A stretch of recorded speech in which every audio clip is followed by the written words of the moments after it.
नवापूर तालुक्यातील ढोरपाडा येथील पती पत्नीमध्ये अनेक दिवसांपासून वाद असल्याने 2 महिन्यांपूर्वी पत्नी माहेरी राहायला गेली. गुरुवार रोजी विसरवाडी येथे आठवडे बाजारात ही महिला बाजार आणायला गेली होती. तिच्या पतीला ती दिसली. भर दुपारी त्याने त्याच्या हातातील तीक्ष्ण हत्याराने हल्ला चढवत छातीवर आणि पोटावर सपासप वार केल्याची घटना गुरुवारी दुपारी 12:30 दरम्यान घडली. महिलेवर हल्ला झाल्यानंतर त्या ठिकाणी युवक धावून आल्याने हल्लेखोर पकडून ठेवत महिलेला उपचारासाठी नंदुरबार जिल्हा रुग्णालयात दाखल केले. मात्र उपचारादरम्यान तिचं निधन झालं. रुग्णालयात महिलेच्या नातेवाईकांनी प्रचंड आक्रोश केला.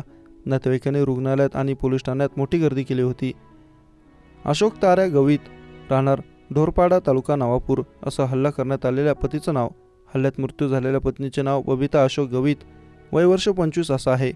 विसरवाडीत आठवडे बाजार असल्याने दुपारी 12:30 वाजेच्या सुमारास विसरवाडी येथे पत्नी बाजारासाठी आले असता भरदिवसा महिलेवर धारदार शस्त्राने जीवघेणा हल्ला करण्यात आला.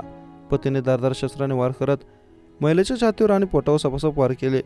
पत्नीने रक्तबंबाळ अवस्थेत शस्त्राचा वार वाचवण्यासाठी हात आडवा करण्याचा प्रयत्न केला. या प्रयत्नात हात देखील कापला गेला. यावेळी महिलेला वाचवण्यासाठी आजूबाजूच्या तरुणांनी हल्ला करणाऱ्या पतीला पकडून ठेवण्याने जखमी महिलेला उपचारासाठी विसरवाडी रुग्णालयात दाखल केले होते. महिलेची प्रकृती चिंताजनक असल्याने पुढील उपचारासाठी नंदुरबार रुग्णालयात पाठवण्यात आले. त्यावेळी 108 वर रुग्णवाहिका उपलब्ध न झाल्यामुळे खासगी वाहनाने नातेवाईकांनी सदर जखमी महिलेस नंदुरबार जिल्हा रुग्णालयात गाठले. याबाबत मयत महिलेच्या नातेवाईकांनी नाराजी व्यक्त केली. तर नंदुरबार जिल्हा रुग्णालयात उपचार करत असताना पत्नीची प्राणज्योत मालवली.